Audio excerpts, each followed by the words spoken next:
You can check out our website at theeerietouch.com for our source materials and reference photos for each episode. You can find this podcast on Spotify, Apple, Google, and our YouTube channel. Be sure to follow us, The Eerie Touch, on Facebook for new leads and updates. And we would really appreciate it if you could leave us a 5-star review on whatever platform you listen to your podcast on. It would really help us out.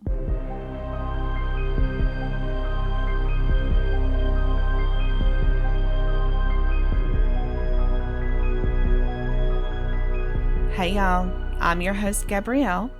Welcome to The Eerie Touch, where every week we dive into all things murder, mystery, and paranormal. And guess what? I'm an aunt. Kayla gave birth to a beautiful, sweet baby boy named Elijah last Friday. So she's going to be taking some time off, and until she can get situated with him and everything, you're going to be hanging out with me. And a special guest who is in law enforcement himself, my husband, Alan. Hey guys, I'm excited to be here. Long-time listener, first-time caller. but I am especially excited to talk about this case. We've heard a lot about, and it still comes up a lot in conversation around here. Yes.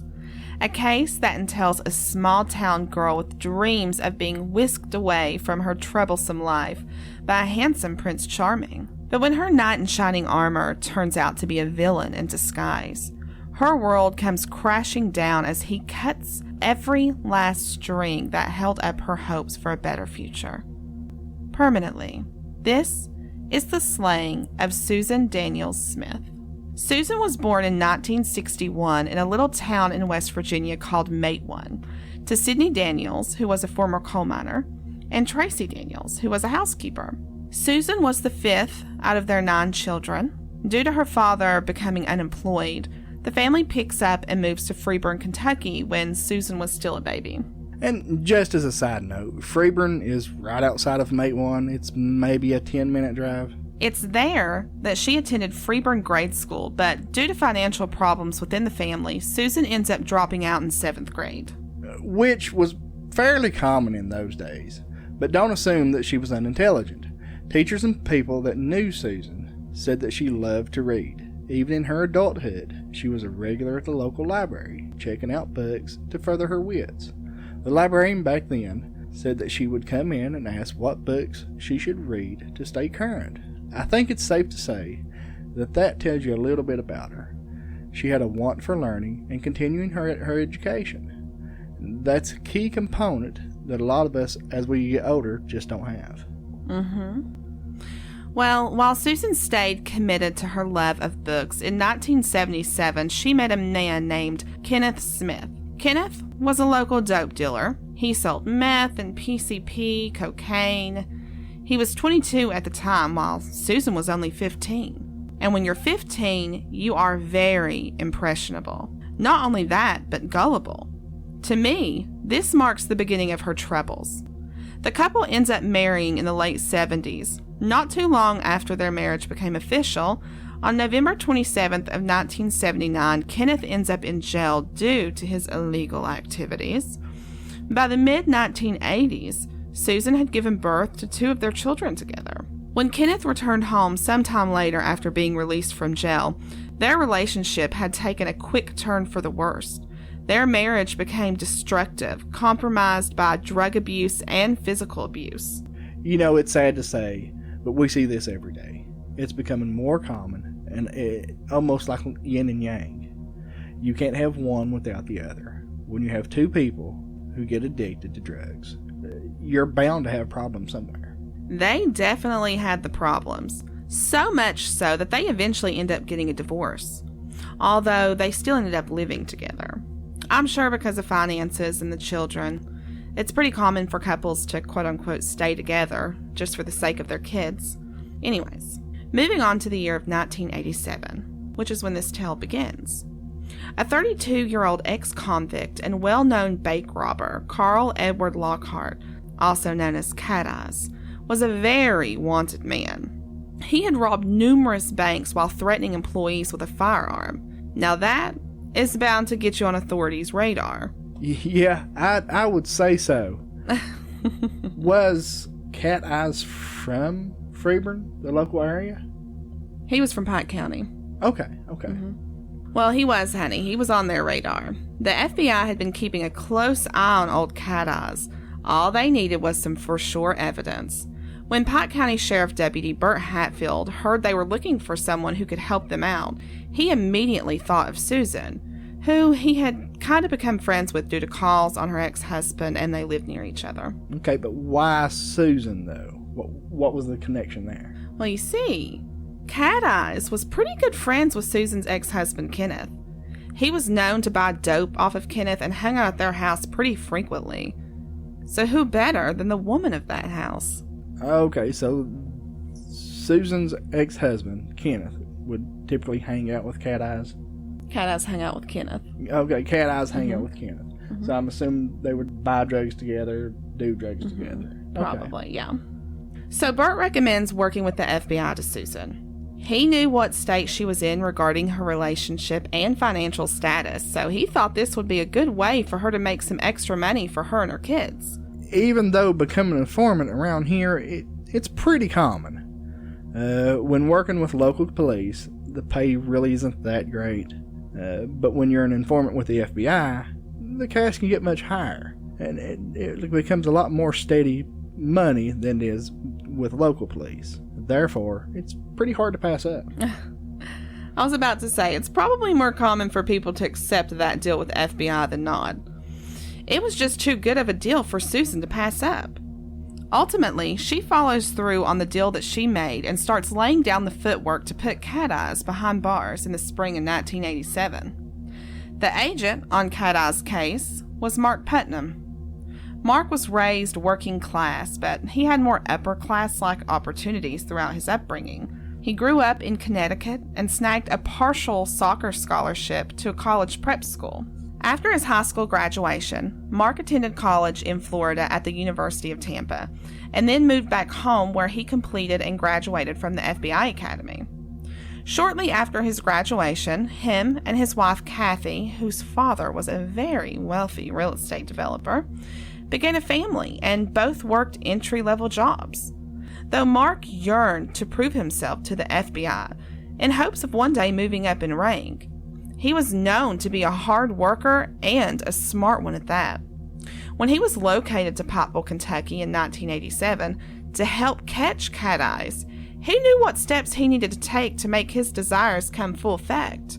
He made sure to befriend the local police to have his name in good light. Which was actually unusual back then, because local police agencies were pretty wary of working with the FBI. They were well known to be a little distant, and that rubbed a lot of the local officers the wrong way. They were typically seen as outsiders. Mark knew that. He made sure to go the extra mile to do a lot for police, and in doing so, he did a lot not just for his reputation, but the police as well. Mark was now known as a trusting lawman in the community. So when he was first introduced to Susan, she was under the impression that he was a good man, but she'd soon realized that that was a mistake. Mark and Susan began to have frequent contact while they discussed the information and criminal plans that she was finding out on Cat Eyes. Carl Lockhart was eventually arrested in December of 1987, and in January of 1988, he was sentenced to 45 years in federal prison. As promised, Susan received a hefty $5,000 for her contribution to the case. Which $5,000, I don't know about y'all, would be pretty good for me. But even in today's currency, that would equal out to about $11,000. That is a lot of moolah, baby. And it was well deserved. It really was. Susan gave testimony and information that really helped secure the conviction. For sure earned. Now, this is where things become more like he said, she said.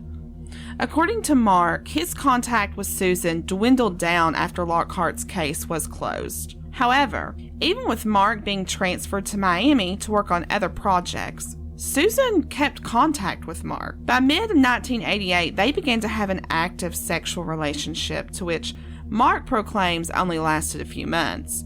But according to Susan's family and close friends, She told them that the affair went on for almost 2 years, which was about the same amount of time that Mark was in Pike County. To hear him tell it, Susan was the one chasing him, but let me tell you something. You'll never make me believe that she was chasing him and that he wasn't egging it on. Yeah, for sure. But if they had a 2-year relationship just working on this case, you're going to get close. You're going to become friends, to say the least. Yeah. Not saying that couldn't have developed into more, maybe on her side, maybe not so much on his side. I'm just playing devil's advocate here. It could have been, it was all in her imagination. But Doubtful. I find that kind of hard to believe. Right. Spending so much time together, working on the case, close contact. It's hard to believe that it was just a fling, as he's kind of putting it. Right. Well, in actuality, the affair deepened as Susan became more apparent in Mark's life. He had given Susan his phone number, both before and after being transferred to Miami. He had even become so ballsy that he introduced his wife, Kathy, to Susan, and they actually become friends. Kathy recalled her friendship with Susan in the beginning as one-sided, saying that she offered emotional support to Susan as she would talk to Kathy about her drug use, the abuse, that her ex-husband was giving her, and her financial problems because of everything. But eventually, Kathy found herself really taking a liking to Susan, and as time progressed, this unlikely friendship ended up becoming two-sided. Kathy was growing so close to Susan that she was talking to her about her hardships of feeling isolated and alone from moving to a new place and not knowing anyone. Kathy had even come out and said that Susan, at one point, admitted her love for Mark, but Kathy just didn't think too much of it at the time, claiming she thought it was just wishful thinking. Wishful thinking. Yeah. Okay, I can understand. I can understand Kathy meeting Susan, knowing her history, kind of reaching out as a friend. She was a recovering addict, wanting to be her friend. I'm sure her husband had probably spoke to his wife multiple times about her, such a poor girl, she just really needs the help. She's a really great girl. So I can see Kathy wanting to befriend her, and even bringing up to the point to where, that she admits that she has feelings for her husband and everything else. That's not typically uncommon. But I can kind of see her kind of blowing it off. It's like, yeah, he is a great guy. Hopefully you'll find one like him someday. Right. Well, one thing is for sure that is still true to this day. Girls tell their girlfriends everything. Always. Yes. So Susan, she was in love. She told her friends and family about her relationship, and she described it as passionate. That Mark was this smooth talker that whisked her off her feet, that he was so romantic, and he portrayed to Susan that he was head over heels in love for her. They would meet up to have sex in hotels, cars, and even Mark's own home that he shared with his wife. Now, I'm saying that for the audacity of it, not because I'm surprised. Men will do a lot of idiotic things when it comes to what they want. No offense, honey. Easy now. Men are pretty stupid, but no offense taken, honey. Well, I personally think that Mark was attempting to cover his tracks at this point. You know what I mean? Like maybe if he brought Susan in to be friends with Kathy, Kathy would be less likely to believe that he was having an affair with her. Do you know what I'm saying? Yeah, I know what you mean. Yeah. Well, Mark has tried to say that they only had sex a couple of times in his car, but you and I, along with most who are very familiar with the case, know that turned out to be a lie. I would say so. He told his wife that this is what happened, that they'd only met a couple of times.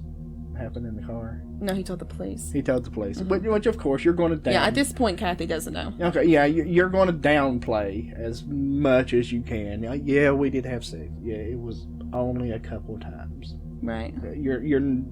They're never going to give the full details. Yeah. Well, moving on. In December of 1988, Susan allegedly stopped using contraceptives in order to get pregnant. According to Mark, he was slowly becoming aware that this affair could lead to a horrible outcome for his career and his family. In early 1989, he signed a petition to permanently be transferred to Florida in order to focus on other cases and end the affair that once and for all. Okay, it sounds like things were starting to catch up with him. Mm-hmm. He probably felt like he was getting boxed in. And it's better to try to distance himself from that. You know, like, this never happened. This is never going to happen again. Yeah. I think that's exactly what it was. I think Susan just happened to be the one that fell hard for Mark. Local rumors spread throughout the area that Susan wasn't the only woman occupying his bed. Reddit user KittyCat40 professes that Mark was also having an affair with a local teacher in Pikeville that she had actually babysat for when she was younger. KittyCat40 vows that she knows for a fact when the story broke, the accused teacher was questioned by authorities due to the allegations of the affair. Now, years later, a friend of KittyCat40 confirmed that she was questioned and that the teacher was sleeping with Mark. So, how does she know that for sure? A lot of people love to gossip. That's true, but she says that her source is her friend's mother, who was good friends with this said teacher. I wouldn't be surprised either way. Me either. Still, though, in mid-1989, Mark returned to Pike County to complete an unrelated investigation, and surprise, surprise. So he returned to Pike County. Let me guess. He gets back in contact with Susan. Yep. Well, he says she contacted him, but it was probably planned. I mean, the entire time that he was in Florida, he stayed in contact with Susan. That's a fact. So I'm pretty sure that this was already talked about in some shape, way, or form. Like, they probably discussed meeting up, but maybe hadn't set anything in stone until he got down here. So when he does meet up with Susan, she ends up telling him that she's pregnant. But was she really pregnant, or was she just trying to hook him back in? Well, according to online sources, Susan had actually went to the health department, and it was there that she received a positive pregnancy test. On June 8th of 1989, Susan finds herself in Mark's car to talk about the pregnancy. They drive to an isolated spot so no one else will see them together, and Mark is not wanting to have this baby or commit to Susan. He offers to pay for her an abortion, to which she of course declines. He then decides to insult her even more by telling her that she can have the baby, but him and Kathy will raise it together without her being in the picture. Now, of course, Susan is pissed at this point, like most women would be. She starts calling Kathy foul names and cursing Mark for what he has done and what he has led her to believe. She threatens to tell Kathy and all of his co-workers just what scum he really is when all of a sudden, he snaps. Of course, we don't know for sure what happened because Susan's not here to tell us, so we're going off of how Mark described his last evening with her. He completely loses it, he says. He ends up beating Susan relentlessly, so much so that the windshield in his rental car burst. Well, bust. Susan is fighting for her life. She's scratching and grasping at whatever she can get a hold of to break free from Mark's grip. However, the altercation only comes to a stop when he wraps his hands around her neck and begins to squeeze. He strangles Susan until the life leaves her eyes. Sadly, though, he isn't finished with her yet. After he murders Susan, he stuffs her in the trunk of his rental car and returns to his hotel. The following day, he had to be at FBI headquarters in Lexington, Kentucky, which is about a 2-hour drive from Pikeville. Okay. So, he strangles her, stuffs her in the trunk, goes back to his hotel with her in the trunk, leaves the next day, and drives to Lexington from Pikeville with her still in the trunk? Yep, with her still in the trunk. And may I mind you, it's the middle of summer, and it is hot, people. See, now, I can't even imagine. Yeah. Nobody wants to imagine that. So he then returns back to his hotel after he makes it to Lexington and back. While Mark was there, another FBI agent had noticed some scratches on Mark. He had one on his hand, one on his neck, and a scratch going down his eye. In an effort to hide what he had ultimately done, he tells the agent that his house in Pikeville still hasn't sold. Therefore, he had gone by to do some upgrades to the house in the hopes that it would help sell it. In the process, he had scratched himself trying to renovate what he could. And the other agents believed him? I guess so. Okay. I can give a little bit on that. You're doing renovations on your house. You get a couple scratches on your hand. Maybe possibly on your neck. It depends on how detailed you are and what you're doing. But the neck and the eye, that would be kind of questionable for me. I don't know that I could believe that. Yeah, I don't think I would either, and honestly, who knows what the other agent truly thought, because later on, locals and others who know the case stay hell-bent on the FBI trying to cover up somewhat for Mark, but we'll get into that in a minute. So Mark fiddles his thumbs all day trying to come up with a plan to get rid of Susan's body. He ends up settling on an old coal mining road that isn't used anymore. As if he hadn't already done enough, he strips Susan of not just her clothing, but what little dignity she had left, and dumps her body in a ditch on that road. He later states to authorities that there was actually a woman riding a horse nearby that saw him, so he quickly pretends that he pulled off real quick on the side of the road to empty his bladder. Afterwards, he cleans the car thoroughly and changes rental cars. Now, he gives them the excuse of a coal truck losing some coal while he was driving behind it, and that's what busted the windshield. Afterwards, he goes back to Miami as if nothing ever happened. Later on, Susan's sister Shelby, who she was really close to, and Mark's co-worker Ron Poole get to talking when Shelby hadn't heard from her sister in a bit. Ron attempts to talk to Mark for the sake of Shelby's worries, and Mark tells him, "Yeah, I saw Susan, but we just talked for a minute about her being pregnant, and that's it. I haven't heard from her since, and I don't know if her going anywhere. Maybe she should just report her missing." Oh, wow. So, he takes her up a road, drops her in a ditch. Yeah. Does he cover the body? Do we know? No, he just left her so there. So he strips her clothing off, drops her in a ditch. Yep. After strangling her, which is really up close and personal.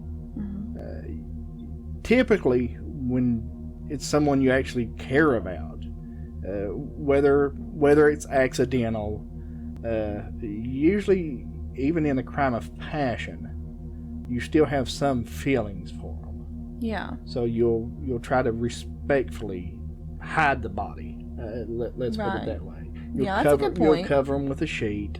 You'll cover them with leaves or something like that. But just to dump her in a ditch and to just run off and leave and act like nothing ever happened, that says a lot about him. It really does. I think so too. But honey, I'm not even finished yet. After asking around Susan's social circle, it came about that she had been thinking about going up north to get some drugs. For herself or to do more informant work? I'm pretty sure it was to do some more work for the FBI. According to friends, she had been considering it for the last 4 weeks. She just hadn't jumped right into it yet because she was pregnant, and you, out of all people, know how risky working with the feds can be. That's true, but I can see her saying that she wants to go do more drug work for the feds because they do pay good money for it. Yeah. But you never know how the person you're zoned in on will react if they find out someone is breaking their trust. I'm not sure where exactly these allegations were coming from or who was giving them the impression, but they have been stated by police that at first they thought maybe she had just run away. Susan did have a troubling past and troubling life. She had actually ran off a few times prior to everything happening, but I can't help but sit here and wonder, you hear about all of these missing persons, and it seems police are always so quick to jump in to the they ran away theory. Why is that? And I can understand that. She was how old at the time? 28. She was 28. She had a history of a drug problem. She had ran away several times before. like it or not, police probably thought that she had just moved on elsewhere. Not saying that's right, and that they shouldn't have jumped on it right off the gun, but it's a grown adult with a history of running away, so it's not unheard of. Right. Okay. Well, that wasn't the only theory they had. Authorities also factored in that Susan could have been murdered, but not by Mark, obviously. Well, not at this point. Yeah.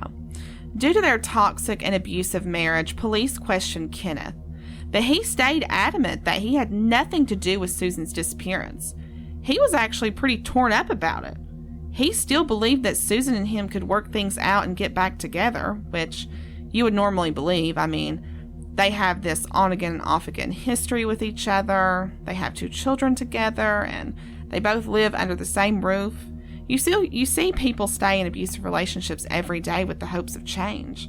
Yeah, but it's actually pretty typical. There's been studies done that show that partners in an abusive relationship, it will take usually about 7 times before they'll finally leave. 7 times? Yeah, 7 times. That's normally the national average.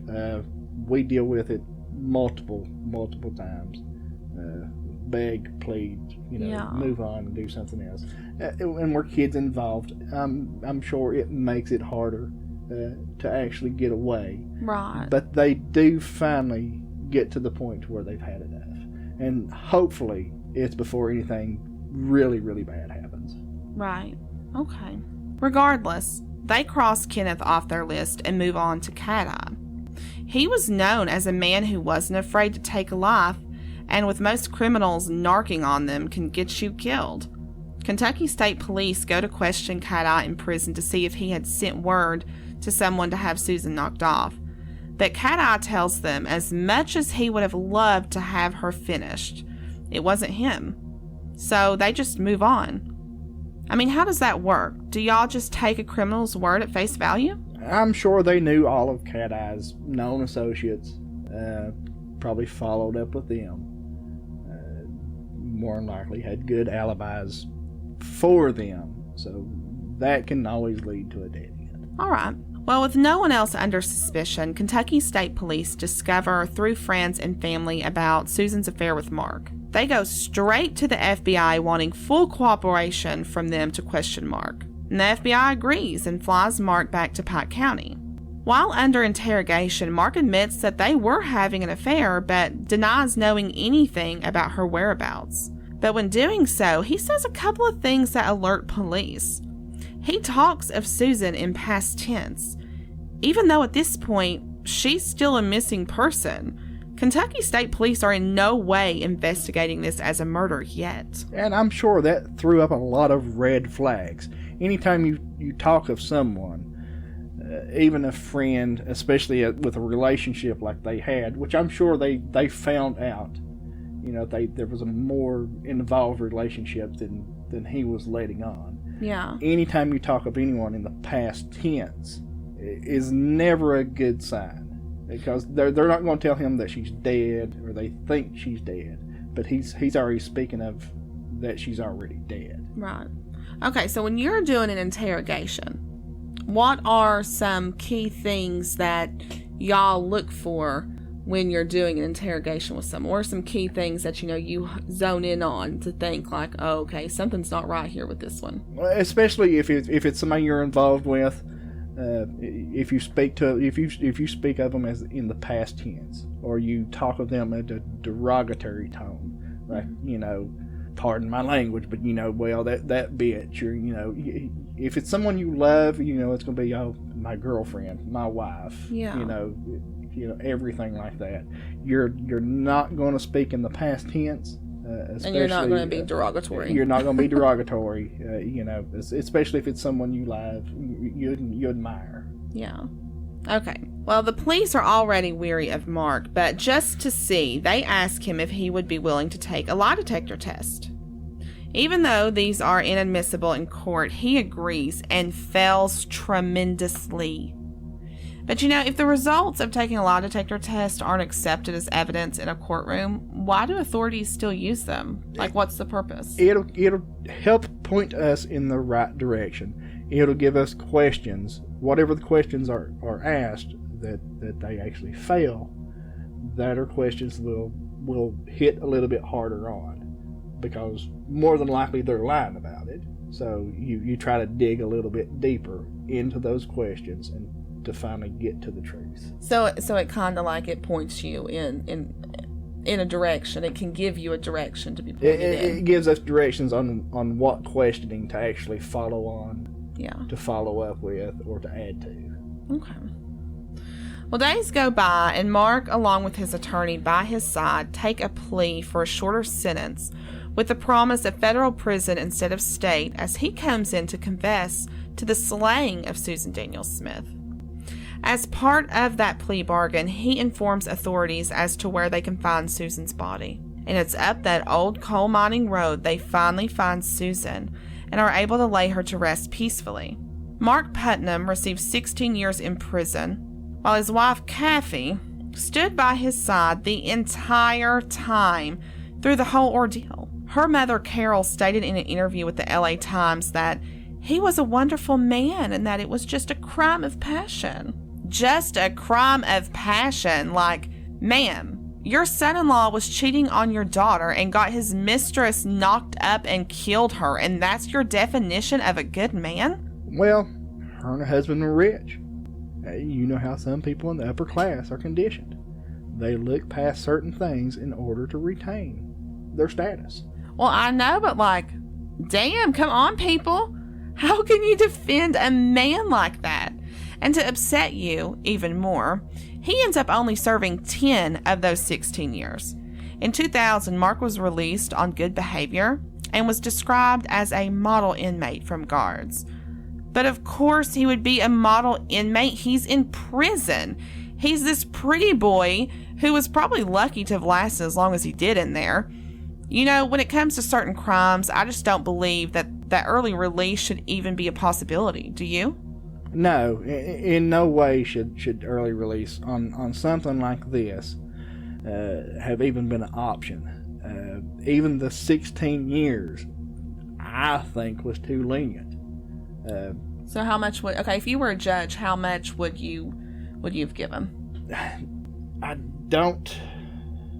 Do you remember what he was charged with? What he actually pled to? I think it was just first-degree murder, or First- maybe first- second. No. It was. I think it was Probably- second. It was like they were trying to do it as a crime of passion. Yeah, probably felony murder. Yeah. Could have been manslaughter, which is why it would have been a little bit lower. I would think at least felony murder. But even then, you're usually not eligible for parole. I know. I think it's in the state of West Virginia for 15 years. Mm-hmm. But you're eligible. That's when you're eligible. Typically, you don't get paroled on when your first parole comes up. It's to me, it's highly unusual. But being a model prisoner does help. It can cut time off your sentence. But to me, 10 years after a murder of a pregnant lady. Well, see, I wanted to bring that up too. See, I couldn't find really anywhere online, they were just talking about the murder of Susan. Isn't there if you kill a pregnant woman, can't you get charged twice, with two different things, because you killed a woman plus you killed an unborn baby? There is laws of that on the books. Whether that was actually even enacted back then, that may not have been statute back then. And even then, it's state to state. Well, I don't agree with that. I think that's crap. Oh. But also, she laid there in a ditch for a year in the open, decomposing. Maybe the ME couldn't verify that she was actually pregnant. Well, see, that's another thing I don't know. too. I'm no expert on that, so I can't verify one way or another, right, if that's even possible. Well, that was another thing, I had mentioned earlier about people who are familiar with the case. They go on. They are very adamant in believing that the FBI helped Mark, or was too lenient on Mark. They had what's the word? They had pull. Yeah, they had pull. The family had money. Yeah. So, of course, they're going to hire him the best attorney and try to do everything. And of course, if they had that much pull, there's political powers that could have been in play. I don't know. I'm just speculating. Right. Well, people also speculate that the FBI was too lenient on Mark because he was the first FBI agent to have at least got caught murdering someone like this and this type of thing. There was also theories, people have came out. I think it was in some news article that I had read that, what is it? EMTs or whatever they're called, pathologists. Mm-hmm. That whenever they were looking at her body, they hadn't found any signs of a fetus. Now, this was just a couple years ago because when they first discovered Susan, they had started to do an autopsy and stuff on her. And Susan's family had actually came in and stopped it because they didn't want anything done. I think they were just so traumatized by everything. They just wanted it not done. They ended up getting, what's it called again? When you unbury someone. Exhumed. Yeah, they ended up exhuming her body a couple years ago. And they were talking about how they hadn't found a fetus. But then again, you've been, pardon being so morbid, but you've been deceased for that long, and if you were just a couple months pregnant, the bones and stuff probably hadn't even formed on the baby. So, and again, being so early on in her pregnancy, again, I don't know. I'm no expert. I don't know that there would be anything. Right. Yeah. Well. Yeah. I agree. Adequately, Susan's family, they weren't happy with the outcome of everything, though, either. They were upset that the plea wasn't discussed with them first, and I was under the impression that if a plea was on the table, it was the victim's family who had the decision to give the perpetrator that deal or not. Is it not like that? Not necessarily every time, but you would think in a murder case that it would be discussed with the family to actually agree if this would be a good plea deal for them. I've said on a few cases to where the family just wants to get it over and done with because it's a long process. That once you get to trial, it is a long process, and it just keeps bringing back bad memories. Yeah, but in this case, they weren't even the family. It wasn't even discussed. For them to not even be brought into the discussion, it's really unusual. To me, it is. Yeah. Well, I think that it's crap. I think that they should have been, because in the end, they're victims too. Their loved one was taken away from them, and I believe that they should have the right to have some sort of decision when it comes to giving the guilty options that affect them as well. And I've said on many to where the victims or the victim's family do have a right to speak on the deceased's behalf. To weigh in to the judge of what a terrible crime this is, what punishment they would recommend, typically a little harsher, and of course there's always the ones who forgive and want to do what's right, in their opinion. Yeah. To where they don't think that it should be as bad as it should be. Mm-hmm. But for them to not even be brought into the conversation is just unusual. Yeah. Well, Mark's wife, Kathy, wouldn't live to see the day of her husband coming back home. She passed away in 1998 due to organ failure because of alcoholism.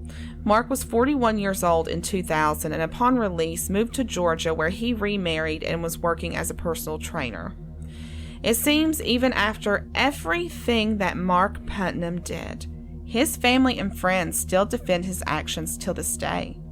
In an interview with the LA Times, Mark's brother Tim comments, "We don't make it a secret what he did. We just prefer not to bring it out. I just wish it would all die down, really. The family's been through a lot this year." The family's been through a whole lot. And I'm sure it was probably rough on his mother.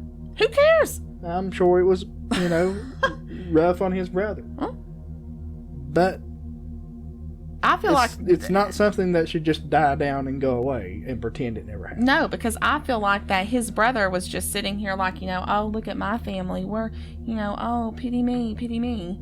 Yeah, and I agree with you there. I agree with you there. But in the end, it's more about the victim Exactly. than it is the actual confessed murder. Yeah.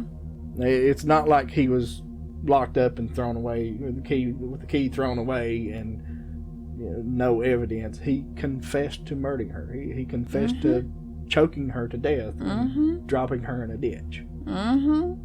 Like, I am not trying to be friends with this man's family. Like, every single one of them, their actions and their words and everything just scream like ugh to me. I don't know what to say on that. Just laugh. Well, in the fullness of time, a young woman lost her life at the age of only 28 because she loved the wrong man too hard. A baby lost a life of endless possibilities and successes, all because one man couldn't stand up to be a man. Again, I'm your host, Gabrielle. And I'm Alan. We'll talk next week.